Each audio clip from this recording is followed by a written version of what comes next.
Howdy, folks. I'm Colonel Sanders, and you're not.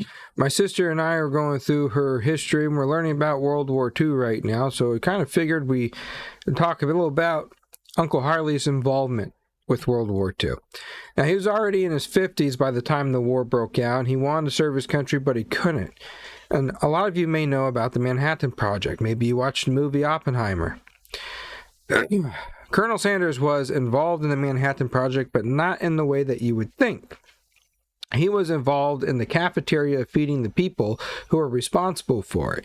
Not only was he involved, but Dave Thomas, the founder of Wendy's, was involved, and the founder of Waffle House also was involved. We're going to dive into that history. I got a link here with a little bit of knowledge on that I'm going to share with y'all, and we'll go in a little bit more about what happened around World War II and Uncle Harley before Kentucky Fried Chicken was founded. So we're going to jump into that right now. All right, so this is from the website Explore Oak Ridge. I could provide a link in the description below this video so you could read it yourself, but I thought it was pretty informational. Did not know about this part. I knew about the Manhattan Project, didn't quite understand what it meant that he did. But from my understanding of reading this, he might have known Oppenheimer. So this was pretty interesting to me. So let's just dive into this, a little bit of information. Founders of KFC, Wendy's, and Waffle House all lived in Oak Ridge during World War II. During the Manhattan Project, Oak Ridge, Tennessee, was home to some of America's finest scientific minds. While these brilliant physicists were developing the world's first nuclear weapons, innovators of different sort were also getting their start in this secret city. Believe it or not, Colonel Sanders of KFC, Dave Thomas of Wendy's, also of KFC, and Tom Faulkner of Waffle House all lived in Oak Ridge during World War II. And they tell you, read on to learn what these fast food pioneers were up to in the midst of the Manhattan Project. And this is a photo that Kentucky Fried Chicken posted to their Twitter 12 years ago. I think it's the first time in a while I've seen the U.S. branch actually post a real photo of Uncle Harley in his car. I believe that car is actually in a museum now in Illinois. When America entered World War II in December of 1941, Colonel Harley Sanders was not the iconic fried chicken magnate that we know today. Although he had finalized his secret recipe for preparing chicken in a pressure fryer, he only owned one restaurant, which was attached to a motel in North Corbin, Kentucky. Sanders also owned another motel in Nashville, North Carolina, but wartime gas rationing and the subsequent drop in tourism forced the colonel to sell the business. This is true. This did happen. Uncle Harley had one in Asheville, North Carolina. It's still there today. It says Sander on it now. The S has since fallen off, and I believe it is a regular motel now. As the war progressed, Colonel Sanders wanted to serve his country, but at age 52, he was too old to join the military. Sanders was briefly in the Army in 1906, but the title of Kentucky Colonel was non-military honor bestowed by the governor. Also, this was during the second occupation of Cuba. He served for a year before they found out that he lied about his age, and he was dishonorably discharged. The colonel title was an honorable title that was given to him in 1932 by Governor Ruby LaFoon for his contributions to state cuisine based on Duncan Hines' food review of the Sanders Court and Cafe in Corbin, Kentucky. He lost that certificate, didn't take it very seriously, and then in the 1940s, he was commissioned again by that current sitting governor. I don't know his name off the top of my head, but after he received his second commission, he took it more seriously and started dressing like the well-known Colonel Sanders that we know today. In 1944, Colonel Sanders moved to Oak Ridge to manage public cafeterias for the Manhattan Project workers and their families. Sanders ran 2 of 3 public cafeterias in the secret city. These cafeterias were a good experience for fast food industry because at their peak in 1945, they were serving 36,000 meals a day. 7 years after the end of the war, Colonel Sanders opened his first Kentucky Fried Chicken restaurant, and the rest is history. That is true. Dave Thomas worked for Uncle Harley. I don't know 100%, we're probably about to read about it. I don't know 100% how he met him. I remember watching a documentary once or two times a few years ago of him talking about his relation with Uncle Harley. I know that Dave was a family friend of ours. Not me, I didn't know him, but a family friend of Uncle Harley's. And I say ours as the family. He was a close family friend of Uncle Harley and Cousin Lee until the day they all died. Dave Thomas learned the restaurant ropes. Dave Thomas moved to Oak Ridge when he was around 12 years old. After Dave's mother passed away when he was 5 years old, his father Rex traveled around the country looking for work. During World War II, Rex found a new job building the K-25 plant in Oak Ridge. Dave and his dad lived in a temporary village known as Happy Valley, along with the families of other construction workers and laborers. When he lived in Happy Valley, Dave Thomas took a bus each day to the nearby city of Knoxville to work at the Regis Brothers restaurant. Young Dave learned the important lesson in his early job when a dispute with his boss led to his firing. After this incident, Dave vowed that he would never lose a job again. Dave Thomas would go on to work for fellow Oak Ridge alum Harlan Sanders, Uncle Harley. When the Colonel started to franchise KFC, Thomas made many key contributions to the KFC brand, including convincing Colonel Sanders to reduce the number of menu items and encouraging Sanders to star in commercials for the chain. Of course, Dave Thomas is most famous for founding the Wendy's burger chain in 1969, which now has more than 6,500 locations. I don't know when this was posted. Tom Faulkner completed top secret missions. I don't know a thing about the Waffle House, so we're going to learn. While Colonel Sanders and Dave Thomas happened to be living around the Manhattan Project, Tom Faulkner was an active participant in it. In his early 20s, Faulkner was drafted into the military and was eventually sent to Oak Ridge after doing some undercover counterintelligence work. Faulkner was given the reoccurring mission of transporting top-secret materials from Oak Ridge to Los Alamos, another key site for the Manhattan Project. The drive from Tennessee to New Mexico took 53 hours and avoided every city on the map. After the war, Faulkner discovered that he had been carrying the enriched uranium for the Little Boy nuclear bomb. Imagine that. The founder of Waffle House, in the same place that Colonel Sanders and Dave Thomas are, carrying uranium for one of the nuclear bombs that was dropped on Japan. Fast food is connected to everything now, huh? Although the lengthy trips between Oak Ridge and Los Alamos were undoubtedly taxing, Faulkner did have the good fortune of meeting his future wife, Marcia Bishop. During this time in the secret city, a decade after the end of World War II, Tom Faulkner and his business partner Joe Rogers opened their first Waffle House restaurant. Today, there are 2,100 Waffle House locations in 25 states. And here they talk about where you could eat in Oak Ridge. I appreciate this page. Oh, this was copyrighted 2024. So pretty interesting stuff there about the war in World War II. Now I want to talk to y'all about family's involvement in World War II. Now, you all know Uncle Harley.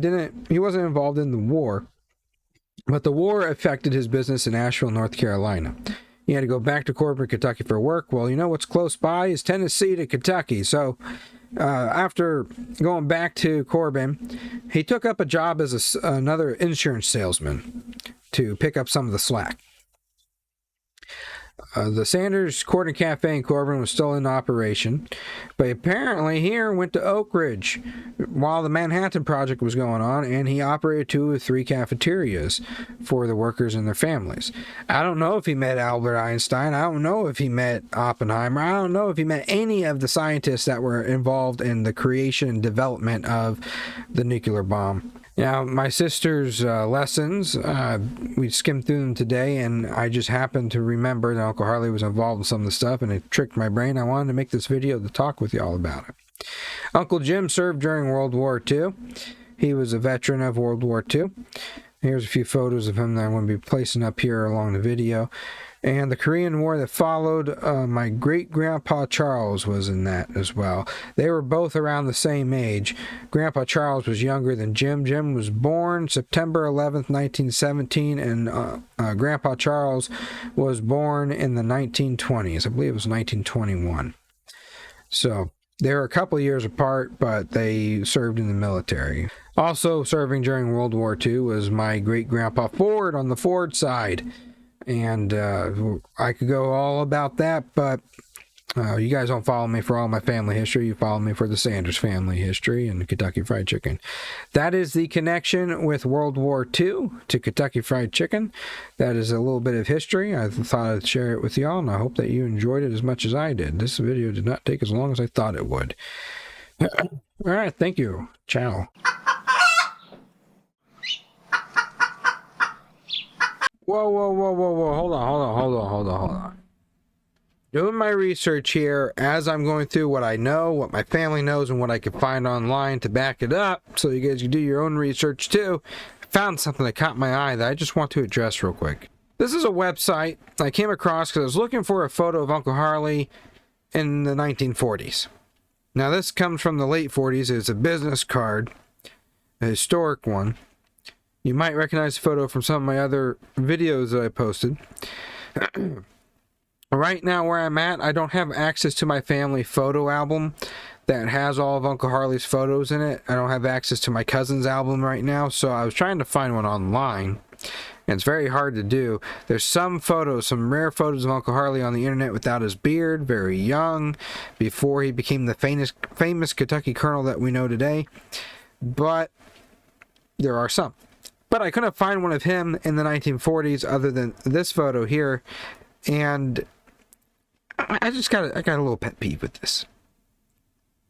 We scroll down a little bit, and this person, whoever wrote this, I don't know who the heck wrote this, they go through this whole thing about Pete Harmon helping Uncle Harley being his first yes, emphasize the stereotypical Southern gentleman look by finding him the right suit, and they go on to say how they toss around the idea of Utah fried chicken. I never heard that before. I never heard Uncle Harley say in any of his interviews that he tossed around the idea of calling it Utah fried chicken.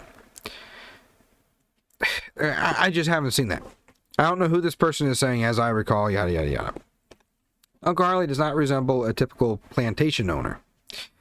The white suit does not resemble that. The white suit came after. Now, they say they picked the white suit for this parade in Salt Lake City, Utah, to commemorate the new opening of Kentucky Fried Chicken there. First off, the first location of Kentucky Fried Chicken was Corbin, Kentucky. It always will be, always has been, never going to change. Sanders Corbin Cafe, Corbin, Kentucky, the first Kentucky Fried Chicken, birthplace of the original recipe. That's where it was founded. You can find out by looking it up that Kentucky Fried Chicken was founded in Corbin, Kentucky at the Sanders Cafe, which is now the Harlan Sanders Cafe and Museum, owned by the JRN family. The second Kentucky Fried Chicken is Utah, but it is the world's very first Kentucky Fried Chicken franchise. It was Uncle Harley's first yes in 1952. After that, and he got a nickel for every whole chicken sold in a meal, he went on to create many more franchises, and today we have over 25,000 worldwide. The white suit. Uncle Harley, now they're talking about him wanting to look like a businessman for the card. That's not the case. Uncle Harley was playing with the idea, playing with the image. He wasn't sure how he wanted to go about it. You could tell in this image here, the goatee is exaggerated. The mustache is exaggerated from the colonel that we all know and love. His glasses aren't the same. His hair's slightly different. He's a younger colonel. So he wanted to start looking the part because he was commissioned a Kentucky colonel for a second time in the 1940s. He wanted to look the part, so he started doing that. He started wearing a gray or beige suit. This tie is a little bulkier than usual. I have another photo of him young somewhere. I know it's on my Instagram. I know of that, and it's also posted in the members only page on the community tab. But this suit wasn't to look professional or in any way, shape, or form. He wanted to reflect the look of a Kentucky colonel gentleman, the typical Southern gentleman. The white suit came after he kept getting flour stains on his suit. It was frustrating him. He was getting handprints on his suit from the flour that flew up from him cooking in the kitchen. Believe it or not, the founder of the restaurant actually worked. He actually got his hands dirty in the restaurant. So his suit got filthy from the flour, and he wanted to save money on dry cleaning. So Pete Harmon suggested that he wear a white suit, a cream white suit that would hide the flour stains better and would also look more professional in the cooking industry. So to represent a chef, a Southern gentleman, a Kentucky colonel, he wore a white suit with the tie It was a Southern tie. It was a very popular tie way back when, and Uncle Harley made it popular during his time too. So that's where the white suit came from. It didn't come from plantation owners. It didn't come from Pete Harmon saying that he needed to look more Southern gentleman-like. It came from Pete Harmon suggesting to him that if he wore a white suit, he would save more on dry cleaning and look more professional in the restaurant and cooking industry. Now, when it comes to the name of Kentucky Fried Chicken, Uncle Harley said that him and Harmon and his business partners were tossing around the idea of all these other restaurants, and it was called Southern Fried Chicken. Everybody had a Southern Fried Chicken. It was a Southern meal. So he was going to call his Kentucky Fried Chicken the standout. He even says it's a wonderful and beautiful name, isn't it? And that's on one of his last interviews before he died. I never heard him say he tossed around the idea of Utah Fried Chicken. He tossed around the idea of calling it Southern Fried Chicken and throwing Southern in there in some way, shape, or form. But he wanted it to stand out, so he called it Kentucky Fried Chicken. This has nothing to do with World War II, folks, or this video. I just happened to see it while I was doing research for the video. So I don't know who wrote this. Copyright info, public domain. The link is commons at wikimedia.org. So, whatever. Now I know why people get some things mixed up. Anyways, white suit was because he wanted to look more professional, save on dry cleaning. The look that he did was going for Southern gentleman and the Kentucky Colonel, not a plantation owner. And the Kentucky Fried Chicken name is what he chose to stand out from the Southern Fried Chicken. I never heard him say Utah Fried Chicken in my life. I never heard him say in any interviews. So if somebody knows something that I don't, please link it, show me the source. Don't just say it in the comments, just show me the source, and I will correct myself, as I have in the past when I have gotten things wrong about my family legacy.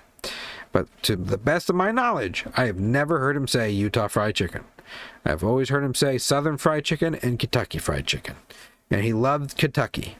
So that's why he called it Kentucky Fried Chicken. All right. Bye.